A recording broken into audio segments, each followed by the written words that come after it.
아모스 9장입니다. 아모스 마지막 부분입니다.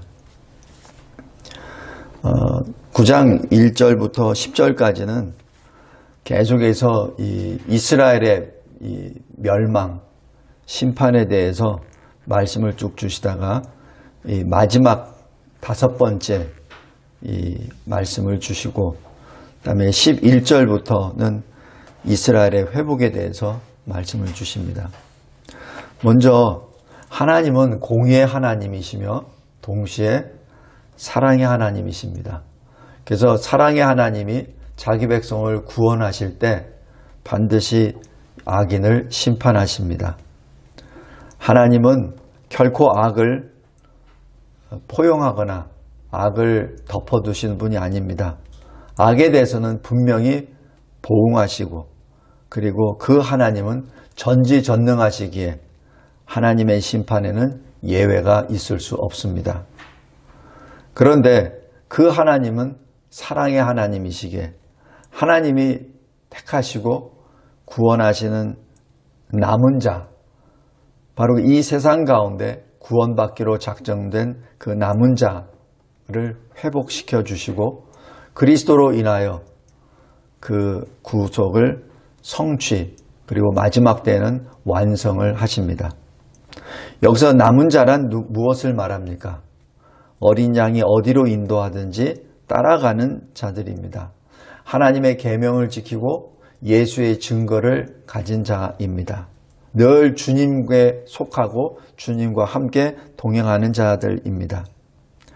이 남은 자에 대한 그 표현이 오늘 11절 보면은 그날에 내가 다윗의 무너진 장막을 일으키고 라고 말합니다.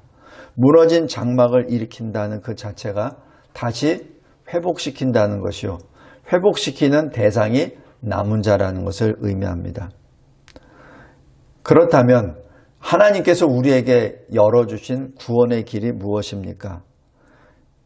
그 구원의 길은 하나님을 찾는 것입니다. 여기 아모스 5장 4절 6절 14절에 여호와를 찾으라, 여호와를 찾으라라는 그 말씀을 계속해서 반복합니다. 그러면 살리라. 그리고 악을 구하지 말고 선을 구하라라고 말씀합니다. 오늘 이게 본문 9장 9절에 보면은 이스라엘 족속을 만국 중에서 체질하기를 채로 체질함 같이 하려니와 라고 말합니다. 그런데 그 체질 결과 알갱이 하나도 땅에 떨어지지 아니하리라 라는 그 말씀은 하나님께서 택하신 그 알곡과 같은 하나님의 백성은 결코 땅에 떨어지지 아니하고 하나님께서 거두어 가신다는 것을 의미합니다. 바로 이것이 구원이죠. 그러나 10절 보십시오. 우리에게 화가 미치지 아니하며 이르지 아니한다 라고 말하는 사람들, 그러니까 하나님의 징계나 심판이 임한다고 수도 없이 선지자를 통하여 이렇게 말씀을 전하셨는데도 불구하고 안 믿는 거죠. 그래서 우리에게 미치지 아니하리라 어떤 화도 라고 말하는 그 사람들은 영원한 멸망의 길로 걸어가게 됩니다. 자, 그럼 오늘 여기 9장에서 심판의 시작을 보겠습니다. 먼저 1절 보십시오. 주께서 제단 곁에 서서 이렇게 말씀합니다. 우리가 주님을 만나는 장소가 어디죠? 언약궤 위에 상판을 속죄소라고 만들어 놓습니다. 그래서 그 속죄소에 하나님께 기도함으로 속죄함을 받는다는 어떠한 그러한 주님의 임재와 그리고 죄 용서함이 거기에서 나타나죠. 그런데 거기에 계실 하나님이 제단 앞 옆에 서 계십니다. 그리고 제단 옆에 서셔서 이제는 그 하나님의 집부터 심판하기 시작합니다. 기둥머리를 쳐서 문지방이 움직이게 하고 그것을 부서져서 무리의 머리에 떨어지게 하라라고 얘기하는 것은 바로 성전이 파괴되는 것을 의미합니다. 왜 하나님께서는 하나님의 집에서부터 심판을 하시죠? 왜냐하면 하나님의 말씀을 무시하고 그리고 하나님을 점점 떠나가게 하고 하나님의 집을 우상으로 더럽혔기 때문에 그렇습니다. 거룩하신 하나님께서 결코 그 집에, 하나님의 집 성전에 임재하실 수 없는 그러한 더러운 장소로 만드셨기에 하나님께서는 바로 하나님의 집을 먼저 무너뜨리십니다. 제단이 무너지면 어떻게 되죠? 하나님께 나아가는 길이 끊긴 것이죠. 다시 얘기해서 하나님과 하나님 백성 간의 그 관계가 끊어진다는 것을 의미합니다. 지난주에 봤던 이 8장에 말씀의 기갈이 있다라고 얘기하는 것은 왜 말씀이 오지 않죠? 자기 백성이 그 말씀을 버렸기 때문에 하나님께서는 그 말씀을 거두어가 버리시죠. 그러니까 듣고 싶어도 그 말씀을 듣지 못하게 됩니다. 그리고 심판의 대상은 여기 1절부터 6절까지 온 세상을 말합니다. 결론은 뭐죠? 너희들이 어디에 가 있다 하더라도 하늘 끝에 가 있느냐, 땅 끝에 있느냐, 산 꼭대기에 있느냐, 아니면 땅 밑에 어디에 있든지 너희는 피할 수 없다라고 말씀합니다. 시편 139편 7절부터 10절까지 말씀이 바로 그 내용입니다. 주 앞에서 어디로 피하오리까? 피할 수 없다는 얘기입니다. 편재의 하나님이 계시기에 피할 수 없다는 것을 의미하죠. 마태복음 23장 33절에서도 예수님께서 말씀하십니다. 독사 새끼들아, 너희가 어떻게 지옥의 판결을 피하겠느냐라고 말씀합니다. 데살로니가전서 5장 3절에서도 말씀하십니다. 멸망이 갑자기 그들에게 이르리니 결코 피하지 못하리라. 심판의 범위는 전체입니다. 그 다음에 7절부터 10절까지가 그 심판의 내용인데 바로 공의의 심판입니다. 7절에 보십시오. 이 죄에 대해서 예외가 없습니다. 죄에 대한 심판에 대하여 예외가 없습니다. 다른 나라 사람들은, 다른 나라 종족들은 이렇게 심판하고 이스라엘은 하나님께서 택하신 민족이니까 좀 그것을 생략하고 또는 약화시키고 그게 아닙니다. 동일합니다. 사람이 무엇으로 심든지 그대로 거두게 됩니다. 또 여기 아까 말씀드렸던 9절에 있는 것처럼 이 환난 가운데, 이 심판 가운데, 고난 가운데 알곡과 쭉정이를 구별해냅니다.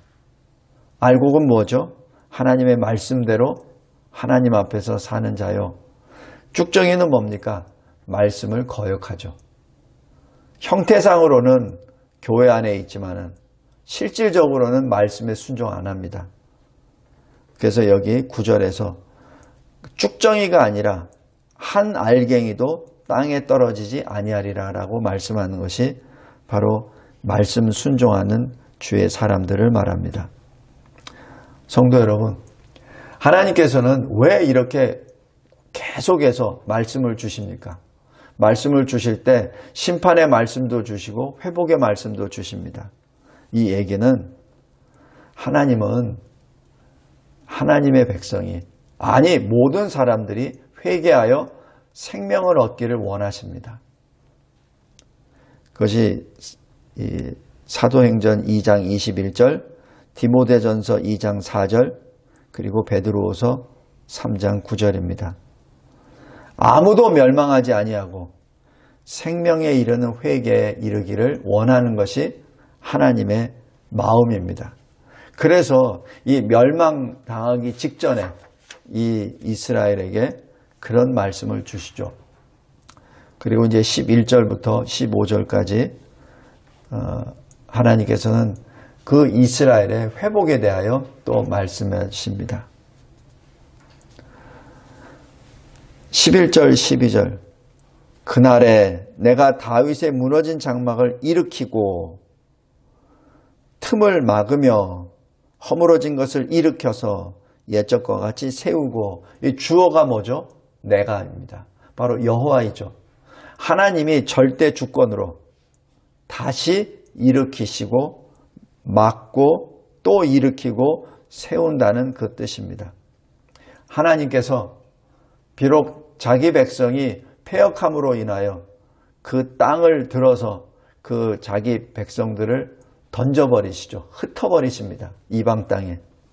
그러나 하나님께서 다시 그들을 회복시키시기 위한 것인데, 거기에 대한 근거는 시작은 하나님이십니다.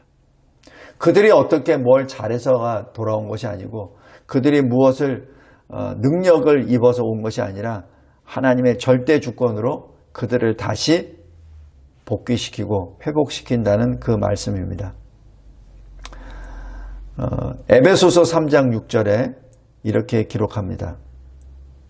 그리스도 예수 안에서 함께 상속자가 되고, 누구와? 이방인들과 이스라엘 사람들이 함께 지체가 되고 함께 교회를 이루어 나아가게 되고 함께 언약에 참여하는 자가 됩니다. 이러한 일들이 벌어지고 난 다음 사도행전 15장 17절에 세계 선교의 비전을 또한 이 야고보 사도를 통하여 우리들에게 줍니다. 그 남은 사람들과 내 이름으로 일컬음을 받는 모든 이방인들로 주를 찾게 하려 함이라 라고 인용합니다. 우리 사도행전 15장 잠깐 보겠습니다.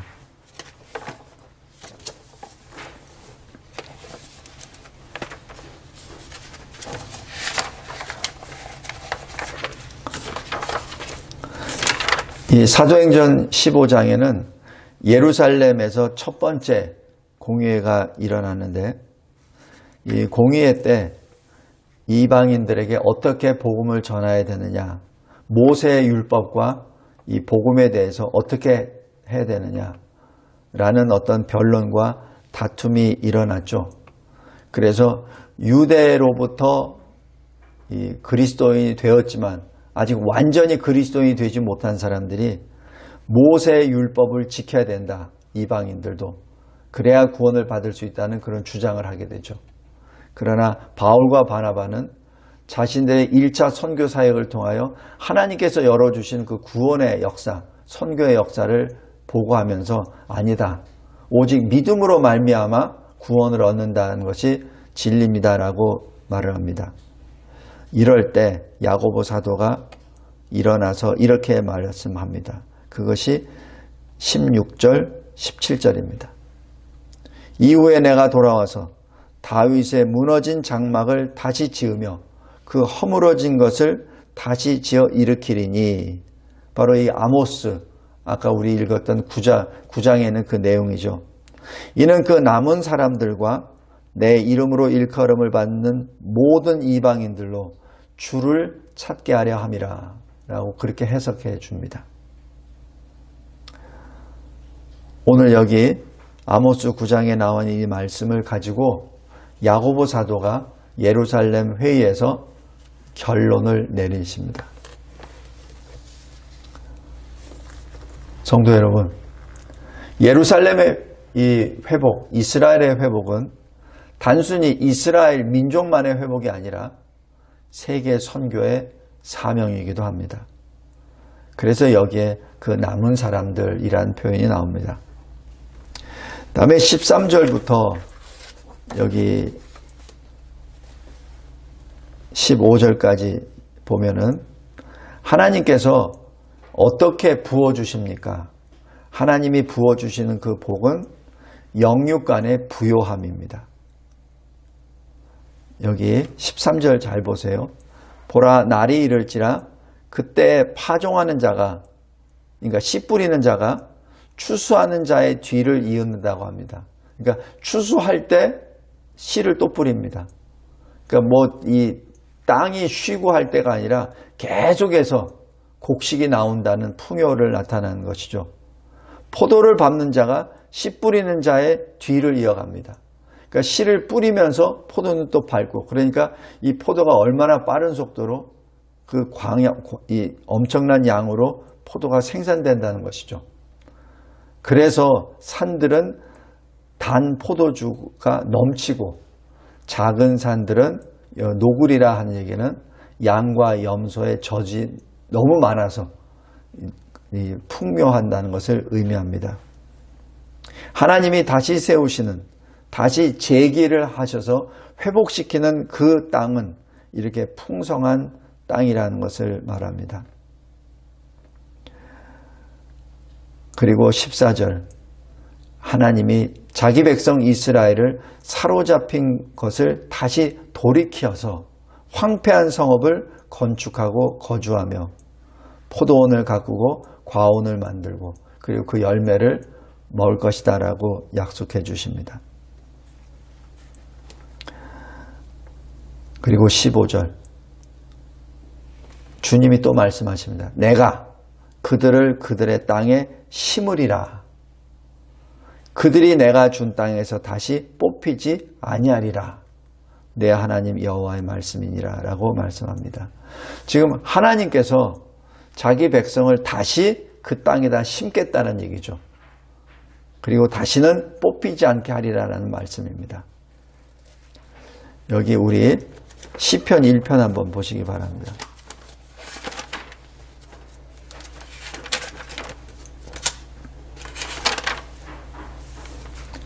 시편 1편 3절 보면 그는 시냇가에 심은 나무가 철을 따라 열매를 맺으며 그 잎사귀가 마르지 아니함 같으니 그가 하는 모든 일이 다 형통하리로다. 그는 시냇가에 심은 나무다라고 말합니다. 그는 누구죠? 복 있는 사람입니다. 악인의 꾀를 따르지 아니하고 오직 하나님의 율법을 즐거워하며 그의 율법을 주야로 묵상하는 자입니다. 그 자는 시냇가에 심은 나무라고 말씀합니다. 나무가 자기 스스로 땅을 파서 자기 뿌리를 심는 나무는 있을 수 없습니다.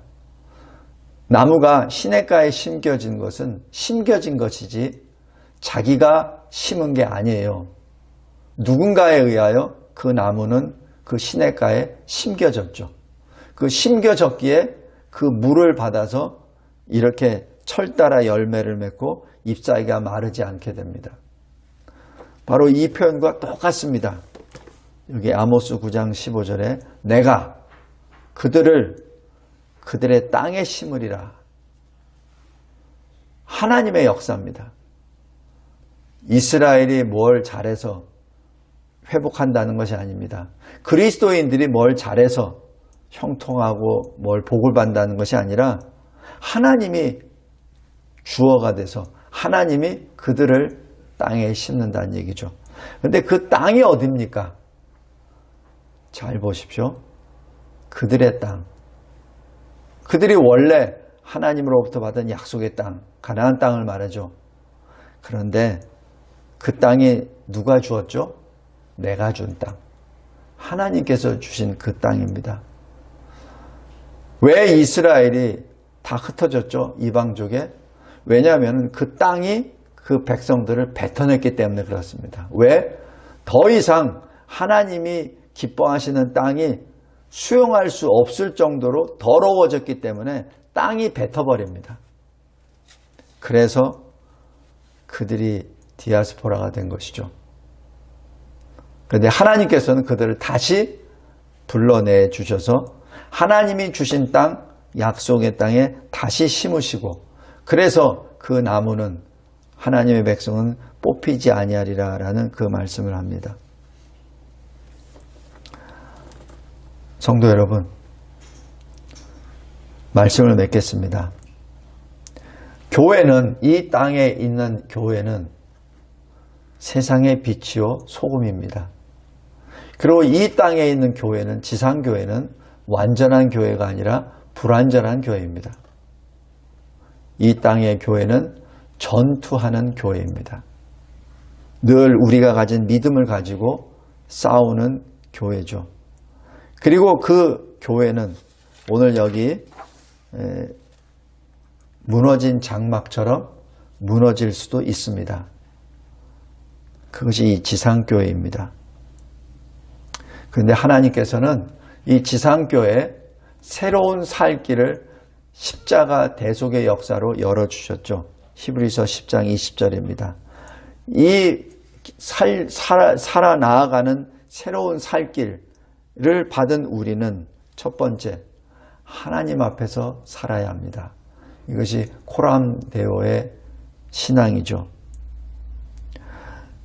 시편 139편 1절 7절에 주께서 나를 살펴보셨으므로 나를 아십니다. 내가 주의 영을 떠나 어디로 가며 주의 앞에서 어디로 피하리까? 라고 말씀합니다. 우리가 피할 곳은 주의 날개 아래입니다. 우리가 피할 곳은 그리스도 안입니다. 그래서 우리는 오늘 여기 아모스 9장을 마무리 지으면서 결론적으로 첫 번째, 하나님 앞에서 늘 살아야 합니다. 두 번째는 우리가 주님으로부터 받은 의의 두루마기를 날마다 빨아야 합니다. 요한계시록 22장 14절입니다. 하나님의 뜻대로 하는 근심은 후회할 것이 없습니다. 오직 구원에 이르는 회개를 이루게 한다라고 고린도후서 7장 10절에 나옵니다. 세상의 근심은 멸망입니다. 그러나 하나님의 뜻대로 하는 근심, 하나님 나라와 의를 이루기 위하여 하나님께 나아가 부르짖고 기도하는 그 근심은 생명에 이르는 그 길입니다. 그리고 세 번째, 그날에 바로 종말의 그때입니다. 이때는 심판과 그리고 믿는 자에게는 상급이 임하는 바로 그날이죠. 항상 깨어 기도해야 합니다. 하나님께서는 행한 대로 갚아주신다고 하셨습니다. 악인들에게는 행한 대로 심판의 역사가 일어나고 의인인 우리 그리스도인들은 행한 대로 상급을 주십니다. 우리 베드로후서 2장 8절 보면은 의인이 그들 중에 거하여 날마다 저 불법한 행실을 보고 들음으로 의로운 심령이 상했다라고 기록합니다.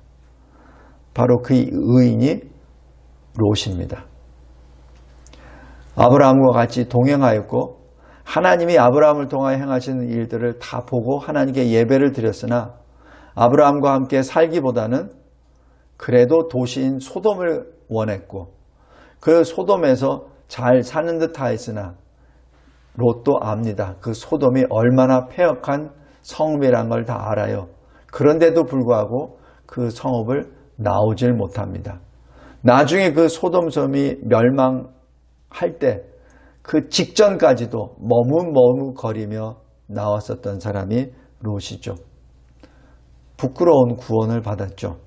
그러나 더 슬픈 일은 자기 딸들을 통하여 여호와의 총회에 들어갈 수 없는 모압과 암몬의 조상이 되어버렸다는 사실입니다. 성도 여러분, 항상 깨어 기도해야 됩니다. 항상 깨어 기도해야 됩니다. 특별히 그날에 종말의 때 하나님께서는 분명히 회복시켜 주실 때 우리들의 이름을 부를 줄 믿습니다. 그러나 롯처럼 부끄러운 구원을 받는 것이 아니라 하나님 앞에 기쁨과 자랑이 되는 저와 여러분이 되기를 바랍니다. 아모스 9장 여러 가지 약간씩의 차이는 있으나 북이스라엘이 멸망하기 한 60년 전, 또 좀 짧게 보면 40년 전에 이 아모스 선지자를 통하여 하나님께서 이 말씀을 주십니다. 이스라엘이 왕성할 때 말씀을 주신 것이죠. 근데 이 말씀을 받는 사람이 문제죠. 자기가 왕성할 때 자기 힘만 보이죠. 하나님은 보이지 않고. 자기가 돈이 많을 때 자기 돈만 보이죠. 하나님은 보이지 않고. 하나님께서는 바로 그때 말씀을 주십니다. 아모스 선지자를 통하여 주신 말씀, 바로 우리들에게 주시는 말씀입니다. 우리들에게 주신 이 구원의 말씀을 붙잡고 승리하며 또 주님이 사랑하시고 기뻐하시는 그 길을 주와 함께 동행하는 저와 여러분이 되기를 기도합니다. 하나님 아버지 감사하고 감사합니다. 하나님께서 저희들에게 주신 이 아모스 9장의 말씀이 위대한 말씀이며 그리고 우리의 심령을 쪼개고 골수를 쪼개는 말씀임을 고백합니다. 하나님 깨어있는 자 되게 하여 주시고 우리가 늘 하나님의 말씀에 붙잡혀 그 말씀대로 걸어 나아가는 주의 군사가 되게 하옵소서. 특별히 마지막 때에 늘 우리가 받은 이 믿음을 끝까지 붙잡고 영으로 기도하며 승리하는 이 교회와 이 땅에 있는 주의 백성들 되게 하옵소서. 예수 그리스도의 이름으로 기도드리옵나이다. 아멘.